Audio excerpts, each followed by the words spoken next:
बिस्मिल्लाहिर्रहमानिर्रहीम। अस्सलाम वालेकुम नाज़रीन, आप यूट्यूब चैनल देख रहे हैं। मैं इमरान ख़ान हूँ।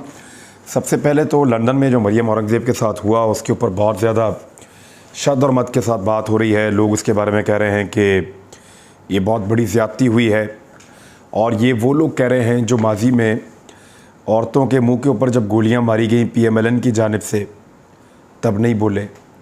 ये वो लोग कह रहे हैं जब 12 साला बच्ची के ऊपर भी चंद दिन पहले शहरबानों के ऊपर जो अटैक किया PMLN के मीडिया सेल ने और कुछ सहाफ़ियों को भी साथ मिलाया, और उस बच्ची के ऊपर जिस तरह के ज़ुबानी जुमले बोले गए, उसकी फैमिली को और उसको जो है वो टारगेट किया गया, तो ये लोग तब नहीं बोले। ये लोग उस वक्त भी नहीं बोले जब खातून अव्वल को जादूगरनी कहा गया, नहीं बोले। ये तब भी नहीं बोले जब खातून अव्वल को पीड़नी कहा गया, तब भी नहीं बोले। और फ़राह खान को फ़राह गोगी कहा गया और उसके नारे लगवाए गए सड़कों पे, तब भी नहीं बोले। जब ख़वातीन को आंसू गैस के शेल मारे गए, तब भी नहीं बोले। जब ख़वातीन की चादर और चारदीवारी का तकद्दुस पामाल करके पुलिस लोगों के बेडरूम्स तक घुस गई, ख़वातीन और बच्चियां रोती रहीं, ये लोग तब भी नहीं बोले। जब अल्लामा इकबाल की बहू के घर का दरवाज़ा तोड़कर गाड़ी मार के पुलिस अंदर दाखिल हो गई और वहाँ हुल्लड़बाजी की, ये लोग तब भी नहीं बोले। जब यास्मीन राशिद की गाड़ी को डंडे मार मार के तोड़ दिया गया और उनको घसीट के बाहर निकालने की कोशिश की गई और उनके हाथों पे ज़ख़म भी मौजूद थे, ये लोग तब भी नहीं बोले। तो यहाँ पे तो कोई फ़िज़िकल असॉल्ट हुआ भी नहीं, वो तो चोर चोर के नारे लगा रहे थे। देखिए, जो मरियम औरंगज़ेब के साथ हुआ, उन विजुअल्स को देखें तो बुरा लगता है कि एक खातून है, वो लंदन में मौजूद हैं और वो बाहर कुछ खाने पीने के लिए गई है। अब लोग उसके पीछे पीछे चल रहे हैं और उसको चोर चोर कह रहे हैं, तो ये बुरा लगता है। लेकिन इसकी शुरुआत किसने की है? जिन्होंने ये शुरुआत की है वो इस सिलसिले को रोकें और इसको बंद करें। वो बेनज़ीर भुट्टो के साथ भी यही करते थे, वो और बहुत सारे लोगों के साथ भी यही करते रहे हैं। उन्होंने जमायमा खान के साथ भी यही किया है। हर मुखालिफ औरत को उन्होंने टारगेट किया है अपने अपने टाइम पर। तो अब उनको ये रविश बदलनी पड़ेगी। लोगों को गुस्सा उनके खिलाफ बढ़ता चला जा रहा है और लोग रिएक्शन दे रहे हैं। गिला वो करे जिसने कभी ऐसा कुछ किया ना हो। जो लोग खुद इस खेल का हिस्सा है और हमेशा से गंदा खेल खेलते रहे हैं, वो गिला नहीं कर सकते। अब ओवरसीज़ पाकिस्तानियों को किसी बात का खौफ भी नहीं है। उन्हें पता है उनके खिलाफ कोई कानूनी कार्रवाई भी नहीं हो सकती। बरतानिया में डेमोक्रेसी है, लोग खुलकर बात करते हैं, जिसके खिलाफ मर्जी एहतजाज करते हैं। वहाँ उनको गिरफ़्तार नहीं किया जा सकता। लेकिन पाकिस्तान होता तो एजेंसियाँ पीछे पड़ जाती, पाकिस्तान होता तो खौफ पैदा किया जाता। जैसा कि एहसन इकबाल के साथ एक रेस्टोरेंट में हुआ, तो उसके बाद उन लोगों को घर पे बुलवाकर माफ़ी मंगवाई गई। मुझे मेरे एक दोस्त हैं, वो उन लोगों के जानने वाले हैं, उन्होंने बताया जी बहुत दबाव था उस फैमिली के ऊपर और उनको बुलाकर माफ़ी मंगवाई गई। ये मेरे दोस्त ने मुझे बात बताई है। ये मनाज़िर अच्छे नहीं है, लेकिन इनका आगाज़ PMLN ने किया है और ऐसा नहीं होना चाहिए। ये सिलसिला भी PMLN ही ख़त्म करेगी। वो लोगों की पगड़ियाँ और उनकी इज़्ज़तें उछालना बंद कर दें तो लोग शायद इस तरह का रिएक्शन नहीं देंगे। दूसरा, वो करप्शन बंद कर दें, फ्रॉड बंद कर दें, दो नंबरियाँ बंद कर दें, मुनाफ़कत बंद कर दें, तो लोग ऐसा नहीं करेंगे। अभी उनकी जो ऑडियोज़ लीक हुई हैं, बहुत बुरी तरह वो लोग एक्सपोज हो गए हैं, ख़ास तौर पे शरीफ ख़ानदान। ये ऑडियोज़ एक ऐसे मौके पर रिलीज़ हुई हैं जब नवाज शरीफ साहब एक बड़ा कदम उठाने जा रहे थे। नवाज शरीफ साहब क्या करने जा रहे थे और ऑडियोज़ क्यों लीक हो गई, मैं इनके बारे में बाद में आता हूँ। लेकिन इससे पहले जो है वो एक सहाफ़ी हैं, उन्होंने एक सवाल किया बिलावल भुट्टो जरदारी से, और यासिर फ़िरोज़ उनका नाम है। अलीम ख़ान ने अपने चैनल से उनको निकलवा दिया है। यासिर फ़िरोज़ जो हैं वो एक जर्नलिस्ट हैं, अमेरिका में रहते हैं, और बिलावल भुट्टो जरदारी से और मरियम औरंगज़ेब से उन्होंने कुछ सख्त सवालात किए थे। समा टीवी ने अपने अमेरिका के नुमाइंदे यासिर फ़िरोज़ को व्हाट्सएप पर पैगाम भेजकर फ़ारिग कर दिया। समा इंतज़ामिया की जानिब से सहाफ़ी को कहा गया कि आप व्हाट्सएप से निकल जाएं, ग्रुप्स में से जो चैनल के हैं, और हम आपको नौकरी पे नहीं रख सकते। जो सवालात आपने किए हैं वो हमारी पॉलिसी नहीं है। यानी उनकी पॉलिसी ये पूछना नहीं है कि पाकिस्तान के इंफ्रास्ट्रक्चर के ऊपर कभी कोई काम आपकी हुकूमतों ने क्यों नहीं किया, जो हर मरतबा सैलाब आ जाता है। यानी हर चंद साल के बाद सैलाब आता है, लोग डूब जाते हैं। सैलाब को रोकने का पूरी दुनिया ने बंदोबस्त किया। मैंने आपको बताया दुनिया ने बहुत बड़े बड़े डैम्स बनाए हैं, कंट्रोल कर दिया पानियों को, पुश्ते बनाए, डैम्स बनाए, दरियाओं को कंट्रोल किया। तो ये अपने दरियाओं को क्यों कंट्रोल पाकिस्तान नहीं कर पा रहा? क्योंकि पाकिस्तान ने इंफ्रास्ट्रक्चर नहीं बनाया। ये सवाल बहुत नागवार गुजरा बिलावल को, फिर मरियम औरंगजेब से सवाल हुआ, उनको भी बहुत बुरा लगा। तो समा ने एक और सहाफ़ी को नौकरी से निकाल दिया इस बुनियाद पर कि उसने आज़ादी के साथ सवाल पूछने की जुर्रत की थी। अब इसहाक डार साहब जो हैं वो बनने जा रहे हैं पाकिस्तान के वज़ीर ख़ज़ाना। ये एक अच्छी खबर है, एक बुरी खबर है। जो अच्छी खबर है वो ये है कि मिफ्ता इस्माइल की छुट्टी हो गई है, और जो बुरी खबर है वो ये है कि इसहाक डार साहब उनकी जगह पे आ गए हैं। अब इसहाक डार साहब जो हैं उनको लाने का फ़ैसला किया गया, लेकिन उनके आने के फ़ैसले के बाद फौरी तौर पे कुछ ऑडियोज़ लीक होना शुरू हुई, जिनका ज़्यादा नुकसान मरियम नवाज़ और नवाज शरीफ को हुआ। पब्लिक के अंदर या पॉलिटिकल पॉइंट ऑफ व्यू से ज़्यादा नुकसान इस बाप बेटी को हुआ है, क्योंकि ये फ़ैसला इनका है। इसहाक डार जो हैं वो एक मफरूर हैं, इश्तिहारी। नवाज शरीफ साहब जो हैं वो भी एक मफरूर हैं, इश्तिहारी भी हैं, मुजरिम हैं। तो एक मफरूर इश्तिहारी मुजरिम जो है वो दूसरे मफरूर को नॉमिनेट कर रहा है और उसको लगा रहा है पाकिस्तान का वज़ीर ख़ज़ाना। और पाकिस्तान का जो वज़ीर आज़म है वो मजबूर है उस मीटिंग में। पहले वो यहाँ से लंदन जाते हैं, लंदन से अमेरिका जाते हैं, अपना काम करके वापस अमेरिका से पाकिस्तान नहीं आते, वापस लंदन जाते हैं, फिर फैसला करते हैं, और वहाँ पे मिफ्ता इस्माइल की छुट्टी करा दी जाती है। मिफ्ता इस्माइल ने ट्वीट करके वैसे बता दिया है, in a meeting with Mian Nawaz Sharif and prime minister Shehbaz Sharif today I have verbally resigned as finance minister. I will tender a formal resignation upon reaching Pakistan. It's been an honor to serve twice as finance minister Pakistan पाइंदाबाद। 2 दफ़ा मैंने किया है ये काम और ये बड़ा honour है, और मैंने अपना इस्तीफ़ा जो है वो ज़ुबानी जमा करवा दिया है। पाकिस्तान आने के बाद ऑफिशियली इस्तीफ़ा दे दूँगा पहुँचने पर। तो मैंने इस्तीफ़ा दे दिया लंदन में नवाज शरीफ और शहबाज शरीफ से मुलाकात में।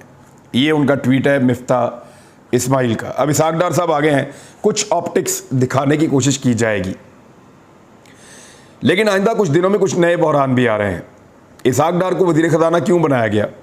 क्योंकि इतने सारे मुश्किल फ़ैसले करने के बाद PMLN को लगता है कि डॉलर को 200 तक या उससे नीचे पहुंचाया जा सकता है। 240 तक तो डॉलर पहुंचा है पाकिस्तान में। अब उसको 200 तक या उससे नीचे तक पहुंचाया गया तो इसको कहा जाएगा कि इसहाक डार की एक बहुत बड़ी कामयाबी है।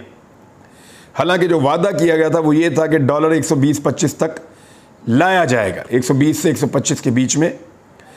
बाद अगर 100 रुपये का भी कहा गया कि डॉलर को किया जाएगा PMLN की जानिब से। बिजली अब क्योंकि बिक रही है, 55 रुपये का यूनिट पड़ रहा है टैक्सेस वगैरह डाल के। ये 16 रुपये का था इमरान खान के दौर में। अब इसको 11 रुपये करने का जो दावा था PMLN का वो तो पूरा नहीं होगा, लेकिन अगर वो वहाँ से इसको 40 पे भी ले आएंगे ना, जो इमरान खान के दौर के मुकाबले में दुगने से ज़्यादा होगा, 2.5 गुना, तो फिर भी इसहाक डार इसको अपनी कामयाबी बताएंगे। दुनिया भर से क्योंकि पेट्रोल की कीमतें कम हो रही हैं, कुछ अगर रिलीफ मिलेगा तो डार साहब कामयाबी बताएंगे। हालांकि इमरान खान ने जो रिलीफ दिया हुआ था वो किसी ने नहीं दिया। दुनिया भर से जो इमदाद आ रही है सैलाब मुतासरीन के लिए, वो इमदाद का पैसा देखकर भी मुंह में पानी भर आया हुक्मरानों के। अब उस इमदाद को करप्ट सियासतदान और मुख्तलिफ जो अनासर हैं उनकी उस इमदाद के ऊपर नज़र है हमेशा की तरह। तो यहाँ पे भी अब दाव लगाने की कोशिश की जाएगी कि इस इमदाद को कैसे और कहाँ गायब किया जाए। तो जी ये इसहाक डार साहब जो हैं ये PMLN को बहुत मुबारक हो, पाकिस्तान की कौम को और पाकिस्तान के कानून को, पाकिस्तान की अदालतों को, पाकिस्तान के निज़ाम इंसाफ को बहुत मुबारक हो कि एक शख्स जो पाकिस्तान में कभी आया ही नहीं उसको बाहर बैठे हुए सेनेटर बनाया गया। उसने हलफ भी नहीं लिया, अब वो वापस आएगा, हलफ लेगा, फिर वज़ीर ख़ज़ाना का हलफ लेगा। ये है आपका निज़ाम और ये है बनाना रिपब्लिक ऑफ पाकिस्तान। मैं इसलिए कह रहा हूँ कि उसी तरह का सलूक हो रहा है यहाँ पे। आज सोशल मीडिया पे सारे यही कह रहे हैं। हमजा शहबाज की जगह किसी और बंदे को वज़ीर आला पंजाब बनाने का फ़ैसला किया गया है। ये बंदा कौन है? ये वो बंदा है जो पिछले साल रावलपिंडी के एक होटल में जाकर ठहरता था कई दिन, और वहाँ से एक सरकारी दफ्तर में जाता था, बहुत अहम और ताकतवर लोगों से मुलाकात करता था। और उसके बाद ये अभी भी मिलने गया हुआ है नवाज शरीफ साहब को, ये इस वफद के साथ शामिल है, ये बरतानिया में मौजूद था, इसने नवाज शरीफ साहब से और बाकी लोगों से मुलाकात की है और सब ने कायल किया है शहबाज शरीफ को और बाकी लोगों को कि इसको अब वज़ीर आला बना दें। उसका रीज़न ये है कि ये ताकतवर लोगों की या उनके साथ जो मुज़ाकरात हो रहे थे PMLN के, ये उन मुज़ाकरात को शुरू करने वाला और पाए तकमील तक पहुंचाने वाला बंदा है। ये वो मिडल मैन है जो ये सारा रोल प्ले कर रहा था। तो वो जो ताकतवर लोग हैं उनका ये फेवरेट हो गया और उन्होंने कहा कि इसको वज़ीर आला पंजाब बनाया जाएगा। लेकिन बाद में शरीफ खानदान ने इंतहाई चालाकी से हमजा शहबाज को वज़ीर आला पंजाब बना दिया। फिर हमजा शहबाज का पत्ता साफ़ किया गया और परवेज़ इलाही वज़ीर आला पंजाब बन गए। अब परवेज़ इलाही का पत्ता साफ़ करने के बाद इस फेवरेट आदमी को वज़ीर आला पंजाब बनाने का फ़ैसला किया जा रहा है। सौदा करने की ये कोशिश की गई है कि कुछ भी करके इसहाक डार को वज़ीर ख़जाना बनाया जाए और जो लोग मांग रहे हैं अपनी मर्ज़ी का वज़ीर आला, उनको पंजाब में उनका वज़ीर आला दे दिया जाए। वैसे तो वो हमारी जमात का बंदा है तो हमें उसका फ़ायदा हो जाएगा। अब काफ़ी लोग समझ गए होंगे वो कौन बंदा है और वो वज़ारत पे ऊपर भी रह चुका है पंजाब में और ज़्यादा लोगों को इस बात का आइडिया है। उसको वज़ीर आला कैसे बनाया जाएगा, ये काम पाकिस्तान के ताकतवर लोगों पर छोड़ा गया है। वही इस सारी चीज़ को करके दिखाएंगे और करके बताएंगे। इमरान खान साहब ने एक बड़ा अहम फैसला किया है। उन्होंने चेयरमैन एडवाइजरी कौंसिल एक तश्कील दे दी है जो पार्टी के चेयरमैन को एडवाइस करेगी। उसमें बड़े अहम लोग इमरान खान साहब ने जो है वो रख लिए हैं अपने साथ, जिसमें जो सदर है वो हामिद खान है, पुराने इमरान खान साहब के साथी, बानी रुकन पाकिस्तान तहरीक इंसाफ के उनमें से एक। और इसके अंदर बाकी भी बड़े समझदार और बड़े ज़ीरक सियासतदान और मुख्तलिफ शोबों से ताल्लुक़ रखने वाले लोग इसमें मौजूद हैं, जैसा कि नजीब हारून, अरशद दाद, जमाल अंसारी, खालिद मसूद, सलीम जान, याकूब अजहर, तस्नीम नूरानी और बख्तियार कसूरी। तो इस किस्म के लोग जो हैं वो इसके अंदर मौजूद हैं। तो ये लोग इमरान खान साहब को पॉलिटिकल मशवरे देंगे और ये चेयरमैन एडवाइजरी कौंसिल एक तश्कील अब दे दी गई है। तो एक तो होगी जी ये खबर। अब एक खबर और मैं आपको बताता हूँ। जब से एहतसाब का कानून बदला है ना, बहुत सारे लोगों की जान छूट गई है और नैब की अदालतों से मुकदमात, क्योंकि कानून बदल गया, अब उसके दायरा कार में नहीं आते, वो वापस केसेस जो हैं वो नैब को दिए जा रहे हैं और उनको कहा जा रहा है कि रेफरेंस नहीं बनता, कानून बदल गया है, लिहाजा नैब इस केस को वापस ले जाए। अब इसमें जिन जिन लोगों की जान छूट रही है, इसमें शहबाज शरीफ, हमजा शहबाज, इन दोनों के जो केस था रमज़ान शुगर मिल वाला, वो वापस चला गया है। कई ब्यूरोक्रेट्स के केस वापस चले गए हैं, सियासतदानों के वापस चले गए हैं। 26 रेफरेंसेस जो हैं वो नैब को वापस भिजवाए गए हैं, अहम तरीन सियासी शख्सियात और ब्यूरोक्रेट्स के। मुल्क भर की एहतसाब अदालतों ने उसका दायराकारी ख़त्म हो गया एहतसाब ब्यूरो का, नैब का, तो इसलिए वो केसेस वापस भेज रही हैं। Punjab youth festival, DPO Sahiwal scandal समेत दीगर जो करप्शन रेफरेंसेस हैं वो नैब को वापस भेज दिए गए हैं। एक जो एहतसाब अदालत के जज साजिद ऐवान साहब हैं, उन्होंने 12 और जज असद अली साहब जो हैं उन्होंने 8 रेफरेंसेस जो हैं वो वापस भिजवा दिए हैं। और इस तरह जो केसेस ख़त्म हुए उसमें पीपल्स पार्टी और साबिक chairperson Benazir income support programme का जो फरजाना राजा साहिबा के ऊपर एक केस था वो वापस भिजवा दिया गया। ये 540 मिलियन का था। नैब तरमीमी एक्ट के मुताबिक 50 करोड़ से कम मालियत का कोई भी करप्शन का केस होगा तो उसको नहीं सुना जा सकेगा। यानी आप 49 करोड़ 99,999 रुपये की आप करप्शन करें तो आपको नैब नहीं पकड़ेगा। जिन शख्सियात के रेफरेंस वापस भिजवाए गए उनमें नवाज शरीफ, शहबाज शरीफ, हमजा शहबाज, हनीफ अब्बासी, यूसुफ रज़ा गिलानी, फरजाना राजा, राजा परवेज़ अशरफ, महताब अब्बासी और दीगर बहुत सारे ऐसे लोग शामिल हैं। तो इस तरीके से इन लोगों की मौजें लग गई हैं। एक और ख़बर यह है कि परवेज़ खटक साहब ने दावा किया कि 3 दिन के अंदर वफाकी हुकूमत गिर जाएगी। ये उनकी पेशन गोई है और ये वफाकी हुकूमत खुद मुस्ताफ़ी होगी और इलेक्शन का भी जल्द ऐलान हो जाएगा। आने वाले 3 दिनों में धड़ाम से ये हुकूमत गिर जाएगी, ये बात कह रहे हैं और क्लेम कर रहे हैं खटक साहब। ये उन्होंने कल क्लेम किया है। मुझे 3 दिन तो मुश्किल लगता है, लेकिन याद रखिएगा ये जो 3 दिन है ना, ये वो वाले दिन हैं जिसमें आप ये समझ लें कि पाकिस्तान के अंदर जो एक वादा किया गया था इमरान खान साहब से कि इलेक्शन करवाए जाएंगे 2 हफ्ते में, वो 2 हफ्ते गालिबन अब मुकम्मल हो रहे हैं और ये 3 दिन उसी की एक डेडलाइन है। तो उसके बाद जिन लोगों ने वादा किया था कि वो ये कर पाएंगे, एक बड़ा सवाल है।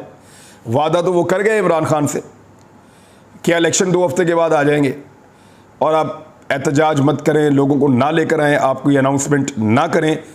जैसा कि पिछली मरतबा भी कहा गया कि इमरान खान साहब को हमने कह दिया था कि हम इलेक्शन करवाने वाले हैं, लेकिन उन्होंने अनाउंसमेंट कर दी लॉन्ग मार्च की। तो इस मरतबा फिर कहा गया कि हम इलेक्शन करवाने वाले हैं, तो आप अनाउंसमेंट मत कीजिएगा लॉन्ग मार्च की। तो इमरान खान साहब ने उसको होल्ड कर लिया। शायद उस बुनियाद के ऊपर जो है वो 3 दिन की बात कर रहे हैं परवेज़ खटक साहब।